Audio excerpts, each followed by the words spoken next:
సంచిలో ఏమున్నాయి అనుకుంటున్నారు? మామిడికాయలు తీసుకొని వచ్చాను. మరి పండిన కాయలు 2 ఉన్నాయి. ఉడత కొట్టిందో మరి ఏమో తెలియదు, చిలక కొట్టిందో కూడా తెలియదు. ఎంత పుల్లగా ఉన్నాయంటే కాయలు. మొన్న గాలి బాగా వచ్చింది కదా, అయితే చెట్టు మీద నుంచి అన్నీ కింద పడిపోయినాయి అన్నమాట. కాయలు అయితే 12 ఉన్నాయి, పుల్లగా ఉంటాయి. మరి ఆవకాయ పెట్టాలో మరి ఏం కాయ పెడదామా అని అనుకుంటున్నాను. ఇవైతే స్వీట్గా ఉంటాయట పండిన తర్వాత. మా ఇంట్లో చెట్టు అయితే కాదు, పక్కన చెట్టు. ఏంటి డబ్బా కూడా చూపిస్తున్నాను. ఇందులో ఆవకాయ ఏమైనా పెడతాను అనుకుంటున్నారా? మంచిది, హెల్త్కి సంబంధించిన విషయం, మంచి విషయం ఒకటి తీసుకొని వచ్చాను.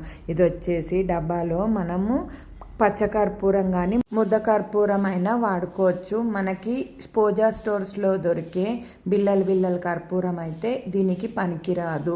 ఎవరికైనా జలుబు, దగ్గు, ఆయాసము, శాస్త్రీ బాంబులు, జెండు బాంబులు, జిందా తిలిస్మాత్లు ఇంకా బయట దొరుకుతాయి కదా నెబులైజేషన్లో పెట్టుకునేవి క్యాప్సిల్స్, అవి కూడా తెచ్చుకుంటూ ఉంటారు కదా, దానికి రీప్లేస్మెంటే నేను ఇప్పుడు చూపించేది. ఆ పచ్చకర్పూరము, ఈ పుదీనా ఎక్కడ దొరుకుతుంది అని కూడా మీకు డౌట్ రావచ్చు కదా. ఇది ఆయుర్వేదిక్ షాప్స్లో ముద్దకర్పూరం ఉంటుంది, పచ్చకర్పూరం కూడా ఉంటుంది. దీన్ని ఏమని అడగాలి అని అంటే పుదీనా కానీ పెప్పర్మెంట్ అన్నా కూడా దొరుకుతుంది. పాన్స్లో ఎక్కువగా వేసుకుంటారు. స్వీట్ పాన్లో కూడా జలుబుగా ఉన్నప్పుడు, కొంచెం నోరు గరగరలాడినప్పుడు కూడా పాన్లో కొంచెం అంటే కొంచెమే వేసుకుంటారు.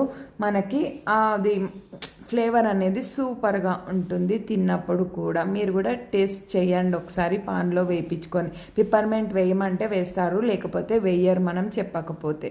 ఇప్పుడు ఇది ఎలా తయారు చేసుకోవాలో చెప్పేస్తాను. పచ్చకర్పూరం ఒక 10 బిళ్ళలు వేసుకుంటే, పిప్పర్మెంటు కొంచెం అంటే 1 స్పూన్ క్వాంటిటీ చెప్పాను. లేదు ఇది చేసి పెట్టుకుంటే, ఇట్లా గాజు కంటైనర్లో స్టోరేజ్ చేసి పెట్టుకుంటే కనుక 6 మంత్స్ అయినా ఉంటుంది, 8 నెలలు అయినా కూడా ఉంటుంది. ఇది ఒకసారి ట్రై చేశారంటే అసలు మీరు ఇంకొకసారి శాస్త్రీబామ్ కానీ ఇంకా ఏది కూడా వాడరు. ఇది వేడి నీళ్ళల్లో వేసుకొని మసిలిన తర్వాత 2 డ్రాప్స్ అంటే 2 డ్రాప్స్ వేసుకొని కనుక ఆవిరి పీల్చినా కూడా మనకి థ్రోత్ కానీ నోస్ కానీ క్లియర్ అవుతుంది.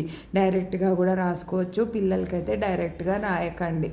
చలికాలానికి కానీ వానాకాలం కానీ లేకపోతే నోస్ ఇరిటేషన్గా ఉన్నప్పుడు, గొంతు బాగాలేనప్పుడు ఇలా గొంతుకు రాసుకున్న, చెస్ట్కి రాసుకున్న చాలా మంచిది. వేసిన తర్వాత షేక్ చేసి 10 నిమిషాలు అలా వదిలేస్తే వాటర్గా మారిపోతుంది.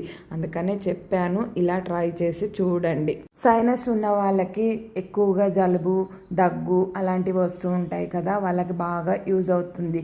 ఇది చేసి పెట్టుకోండి. చలికాలం కానీ వానాకాలం కానీ బాగా యూజ్ అవుతుంది. బాయ్. మరి సబ్స్క్రైబ్ చేసుకోండి. ఇన్స్టాగ్రామ్లో కూడా ఫాలో అవ్వండి. Thank you.